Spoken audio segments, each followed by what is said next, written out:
नमस्कार, इशारों इशारों में आपका स्वागत है। मैं हूं संकेत उपाध्याय।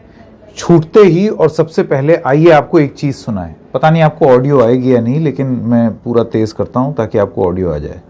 मेरा विश्वास है देश में अगर कोरोना के खिलाफ एक नेशनल प्लान होगा तो हम सभी राज्य सरकारें और केंद्र सरकार मिलके इस दिशा में काम करेंगे।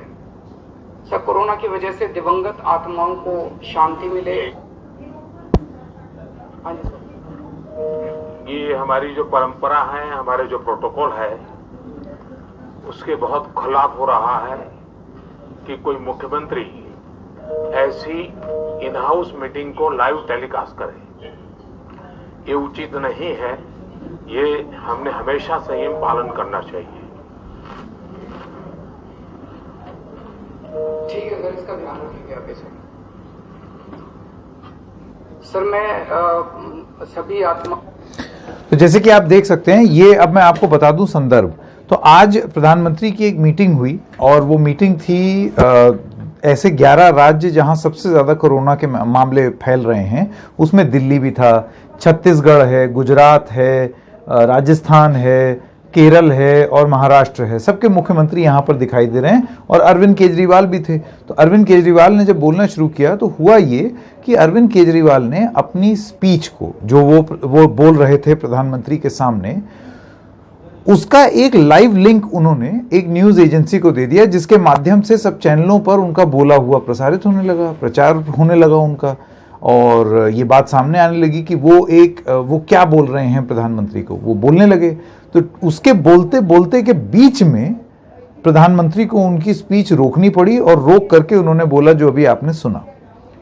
इस पर अरविंद केजरीवाल का ये कहना था कि भाई ठीक है, नहीं करेंगे, जैसे कि उन्होंने यहाँ पर भी बोला। और बाद में एक चीफ मिनिस्टर्स ऑफिस से एक उनका संदेश आया है जिसमें उन्होंने ये बोला है कि आज तक तो ऐसा कोई नियम था नहीं, ना ही लिखित में हमारे पास है, ना ही मौखिक हमारे पास है कि हम किस तरीके से इसको ब्रॉडकास्ट कर सकते हैं या नहीं कर सकते हैं। लेकिन अगर कोई दिक्कत हुई है तो उसके लिए हमें खेद है, ये उनका स्टेटमेंट था। इसी सब के बीच में जो भारतीय जनता पार्टी है वो एकदम हावी हो गई। उन्होंने सूत्रों के माध्यम से ये बताया कि केजरीवाल सिर्फ राजनीति करते हैं, कोई ठोस सुझाव नहीं देते, सिर्फ उनको हर समय पब्लिसिटी सूझती रहती है और केंद्र ने इतना कुछ किया है, फलाना ढिमकाना, हजारों चीज़ें उन्होंने गिनाई। मैं देखता हूँ अगर मैं उसमें से कुछ चीज़ें आपके सामने प्रस्तुत कर सकूं कि केंद्र ने क्या क्या चीज़ें गिनाई, वो मैं आपको बता दूं। एक लंबी लिस्ट है जो कि केंद्र ने मुहैया कराई है। उन्होंने कहा है कि हमने आईसीयू बेड्स बढ़ाए हैं, डीआरडीओ की फैसिलिटी दिल्ली में हुई है, 250 बेड ऑपरेशनल हुए हैं 19 अप्रैल से, 250 बेड जो हैं और ऑपरेशनल हो जाएंगे 23 अप्रैल की शाम से। इसके अलावा मेडिकल मैन पावर फॉर री and activating Sardar Patel Covid care centre है छतरपुर, वो किया जा रहा है। सेंट्रल गवर्नमेंट हॉस्पिटल में 1090 से 3800 बेड जो हैं वो बढ़ाए जा रहे हैं। Oxygen supply per day Delhi की जो डोज है वो करीब 370 से 480 की गई है। इन सब चीज़ों का उल्लेख करते हुए केंद्र ने कहा कि सब कुछ कर रहे हैं दिल्ली के लिए, फिर भी ये है कि अपना रोना बंद नहीं कर रहे हैं। केजरीवाल का ये कहना है और आम आदमी पार्टी का ये कहना है कि भाई आपने 480 वादा किया, डिमांड हमारी 700 है, चलिए ठीक है आपने बढ़ाया, बहुत अच्छा किया, लेकिन आसपास के जो आपके शासित राज्य हैं वहाँ पर भी इन ट्रकों को रोक दिया जाता है। तो रोक दिया जाता है तो ये ट्रक दिल्ली कैसे आएंगे? तो आपने जितना आवंटन किया है उतना भी नहीं आ पा रहा है, तो उसको तो आप ठीक कीजिए। अरविंद केजरीवाल ने इस स्पीच में ये बोला कि मैं अगर कोई दिक्कत हो मुझे तो मैं किससे फ़ोन पर बात करूं? ये एक बड़ी समस्या हो रही, क्योंकि शुरुआत में कुछ केंद्रीय मंत्री बात कर रहे थे, अब उन्होंने भी इंटरेस्ट दिखाना बंद कर दिया। तो केजरीवाल किससे बात करें, क्योंकि दिल्ली में ऑक्सीजन नहीं बनती, जिस पे बीजेपी के कई लोगों का ये कहना है कि तुम ऑक्सीजन प्लांट लगा लेते जब कुछ नहीं हो रहा था।